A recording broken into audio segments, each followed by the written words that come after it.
இந்த பதிவை பார்த்துக்கிட்டு இருக்கிற பார்க்க போகிற அத்தனை அன்பர்களுக்கும் அடியார்களுக்கும் அடியேனுடைய பணிவான வணக்கங்களை தெரிவிச்சுக்கிறேன். அன்பினை பெறுவாயாகில் அதர்மங்கள் அனைத்தும் நீங்கி துன்பமும் தவிர்ந்து போகும், துயரம் இங்கு உண்டோ சொல்வாய். நம்ம இதுக்கு முந்தின சில பதிவுகளில் திருமுறையில் 9ஆம் திருமுறை ஆசிரியர்கள் அது அப்படியே 9 பேர் சேர்ந்து அந்த பதிகங்களை ஒன்றா தொகுத்து 9ஆம் திருமுறையாக வச்சுருக்காங்க. அந்த ஆசிரியர்கள் திருமாளிகை தேவர், சேந்தனார், கருவூர் தேவர், பூந்துருத்தி நம்பி, காடநம்பி, கண்டராதித்தர், வேணாட்டடிகள், திருவாலியமுதனார், புருடோத்தம நம்பி, இவங்க 8 பேரை பற்றி கொஞ்சம் சின்னதாக கதை வடிவில் பார்த்தோம். இப்போ அடுத்தது இந்த பதிவில் சேதிராயர் பற்றி நம்ம பார்க்க போகிறோம். அந்த சேதிராயர் அப்படின்றவர் சேதி நாட்டை ஆண்ட ஒரு குறுநில மன்னராக இருக்கலாம், அந்த குடும்பத்தில் பிறந்தவராக இருக்கலாம் அப்படின்னு நினைக்கிறதுக்கு அவருடைய பாடல்கள்லேருந்தே, அவருடைய சில சொற்கள்லேருந்தே நம்ம தெரிஞ்சிக்க முடியுது. இது எங்கே இருக்குது அப்படின்னா, தென்னார்காடு ஜில்லாவில் வடமேற்கில் அமைஞ்சிருக்கிற நிலப்பகுதி. இது மலைய மாநாடு அப்படின்னு சொல்கிறதும் உண்டு. சில பேர் மலாடு அப்படின்னும் சொல்லுவாங்க. இந்த நாட்டோட அப்போ அது நாடு, இப்போல்லாம் ஸ்டேட் அப்படி மாறிப்போச்சு. சில பகுதிகளாக பிரிக்கப்பட்டிருக்கு. ஒரு ஸ்டேட் பல பகுதிகளாக, அரசியல் தலைவர்களை பொறுத்து தொகுதிகளாக அப்படி பிரிக்கப்பட்டிருக்கு. மாவட்டம், தென்னார்காடு மாவட்டம், வடார்காடு மாவட்டம் அப்படின்னு, விழுப்புரம் மாவட்டம், அது மாதிரி பிரிச்சுக்கிறாங்க. ஒரு தமிழ்நாட்டை பல பகுதிகளாக பிரிச்சுக்கிறாங்க. அது மாதிரி இப்போ இருக்கிற மாற்றம் வேறு மாதிரி இருக்கும். ஆனால் அந்த மலைய மாநாடு அப்படின்ற பகுதி, சேதிநாடு அப்படின்ற பகுதிக்கு தலைநகர் திருக்கோவிலூர். மிக அருமையான தலம், வைணவ தலம். அங்கே வெகு சிறப்பான ஒரு தலம் இருக்குது. ஞானியார் சுவாமிகள் அங்கே முதல்ல மடத்தை நிறுவனவர், திருக்கோவிலூரில் நிறுவி அது திருப்பாப்புலியூருக்கு வந்து அதுக்கப்புறம் பல இடங்களுக்கு அது பரவிச்சு. அந்த ஞானியார் சுவாமிகள் ரெட்டியப்பட்டி சுவாமிகளை ஒரு 23வது மடாதிபதி அப்படின்னு நினைக்கிறேன். அவரே நம்ம ரெட்டியப்பட்டி சுவாமிகளை பற்றி மிக அருமையாக, அப்படியே ஒவ்வொரு எழுத்தும் ஒவ்வொரு மாணிக்கம் அது போல் அவர் பாடி பரவியிருக்கார். அதனால் அந்த ஞானியார் மடம் இப்போ திருக்கோவிலூர்னு சொன்னோடனே ஞாபகம் வந்தது. அந்த திருக்கோவிலூரை தலைநகராக கொண்டு வாழ்ந்தவர் தான் இந்த சேதிராயர் அப்படின்றவர். இவருடைய பாடலில் அப்படி சொல்கிறார். திருத்தொண்ட தொகையில் பல அடியார்களை சொல்லும் பொழுது மெய்ப்பொருள் நாயனார் அப்படின்றவரும் இதே சேதி நாட்டை ஆண்ட ஒரு குறுநில மன்னராக இருந்திருக்கார். இப்போது இவங்க 2 பேரும், இந்த சேதிராயரும் அந்த மெய்ப்பொருள் நாயனாரும் ஒரே நாட்டை சேர்ந்தவர்கள் அப்படின்னு நாம் நினைக்கிறதுக்கு வாய்ப்பு இருக்குது. இவர் பாடிய பாடல்களில் ஒரே ஒரு பதிகம்தான் கிடச்சிருக்கு.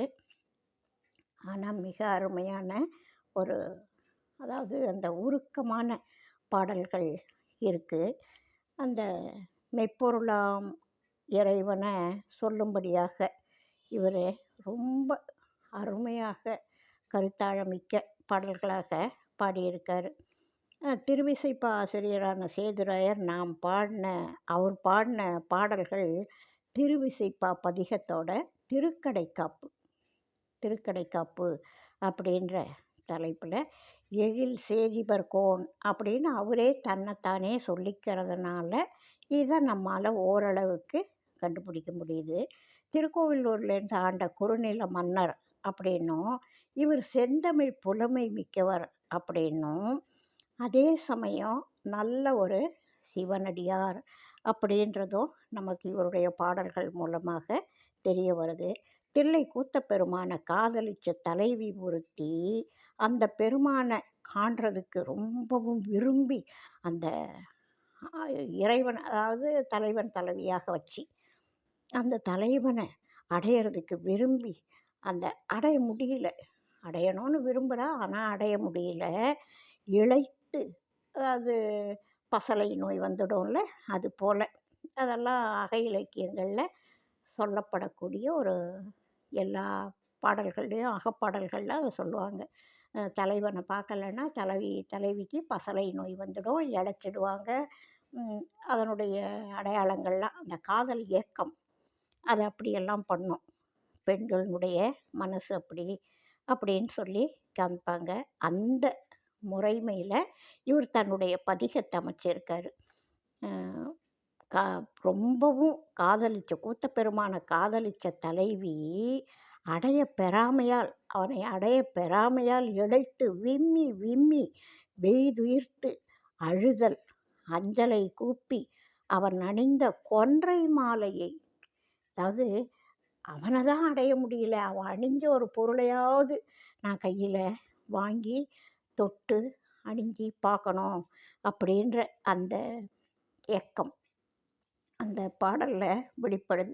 கொன்றை மாலையை வேண்டி இறத்தலையும் அவன் திருப்பெயரை கூறுக என்று தன்னால் வளர்க்கப்பட்ட கிளியை, அந்த அவன் பேரை ப்ளீஸ் நீ சொல்லு, நான் கேட்டுக்கிட்டே இருக்கிறேன். அதாவது பிறர் சொல்ல கேட்டுக்கிட்டே இருக்கணுமா. அப்போ அவர்களுக்கு உகந்தது கிளி, அவளால் வளர்க்கப்பட்ட கிளி. அதை போய் வேண்டுற மாதிரியும் அந்த பதிகத்தில் அவர் அமைச்சு பாடியிருக்காரு. அந்த தில்லை நடராஜ பெருமான் மேலே இருந்த ஏக்கம் அந்த தலைவியை பெற்ற தாய் கொண்டு சொல்லி இறைவனை வேண்டுற மாதிரி இந்த திருப்பதிக பாடல் அமைக்கப்பட்டிருக்கு. 10 பாடல்கள் அமைச்சிருக்காரு. அது எல்லாமே அந்தாதி தொடை. அதாவது அந்தாதின்னா முதல் பாடலினுடைய முடிகிற சொல் அடுத்த பாடலினுடைய தொடக்கமாக வரும். அந்தம் ஆதி அப்படின்ற மாதிரி. அதனால் அது அந்தாதி தொடை அமைய பாடப்பட்டிருக்கு.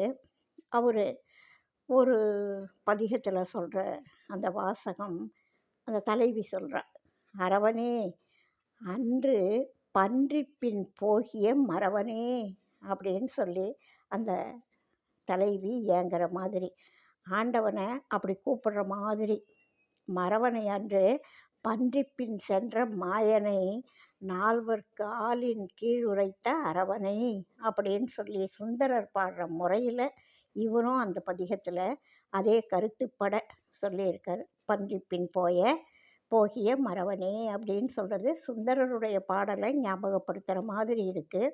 இவருடைய காலம் கூடுமானவரை கிபி 11ஆம் நூற்றாண்டில் இருக்கலாம் அப்படின்னு நம்ம நினைக்க முடியும். ஏன்னா அவருடைய அந்த சேதிராயர்ன்ற பட்டம் அந்த காலத்தில் வந்தது தான். அதனால் முதல் குலோத்துங்கன் காலத்துக்கு முன்னாடி சேதிராயர் அப்படின்ற பட்டத்தோட மலையமான்கள் குறிக்கப்படலை. அதனால் இந்த குலோத்துங்கன் காலத்துக்கு சமகாலமாகவோ அல்லது பின்னாடியாகவோ இருக்கலாம் அப்படின்னு ஆய்வாளர்கள் நினைக்கிறாங்க. ஏன்னா காலத்தை அவங்கெல்லாம் குறிப்பிடல, தேதி போட்டு எழுதியிருந்தாங்கன்னா தெளிவாக தெரியும். அதையெல்லாம் அவங்க குறிப்பிடல. அதுவும் இல்லாமல் நிறைய பதிகங்கள் நமக்கு பல காரணங்களால் அழிஞ்சிருக்கு இல்லையா. கிடைச்ச வரைக்கும் பொன் பொக்கிஷம், கிடைக்காதது இறைவன் தர விரும்பாததுன்னு நம்ம எடுத்துக்க வேண்டியதுதான். அப்படி நம்முடைய மனசுக்காக கிடைச்சிருக்கிற வரைக்குமே எவ்வளவு அற்புதமான ஆழமான கருத்துக்கள். இந்த திருவிசைப்பா ஆசிரியரான இந்த சேதிராயரும் முதல் குலோத்துங்க சோழன் காலத்திலேயோ அல்லது கொஞ்சம் பின்னாடியோ வாழ்ந்தார் அப்படின்னு நினச்சிக்கலாம். இவர் இந்த பாடிய திருவிசைப்பாவில் திருக்கடைக்காப்பில் தன்னை சேதிராயர் அப்படின்னு சொல்லாமல் சேதிபர்கோன் அப்படின்னு குறிப்பிட்டு சொல்லியிருக்கார்.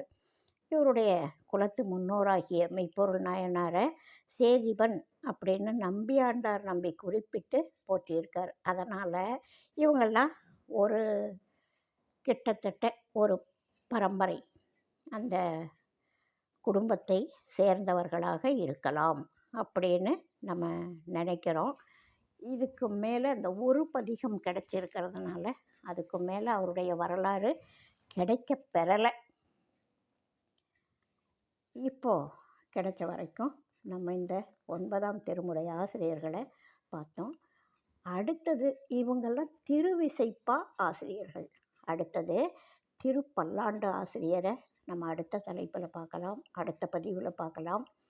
இப்போது வாழ்க வளமுடன், வாழி எந்நாளும் மெய்மெய் வாழ்க நல்லறங்கள் எல்லாம், வாழிய பெரியோன் நாமம் வாழியே வாழி வாழி.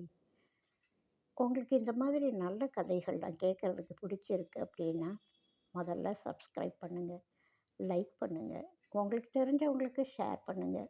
உங்களோட கனிவான கருத்துக்களை எனக்கு சொல்லுங்கள். இப்படி பண்ணுங்கள், இப்படி பண்ணாதீங்கன்னு சொன்னால் அது என்னை இன்னும் மேலும் ஊக்கப்படுத்தும் அப்படின்னு சொல்லிட்டு நிறைவு செய்கிற இந்த பதிவை வாழ்க வளமுடன். அடுத்த பதிவில் சந்திப்போம்.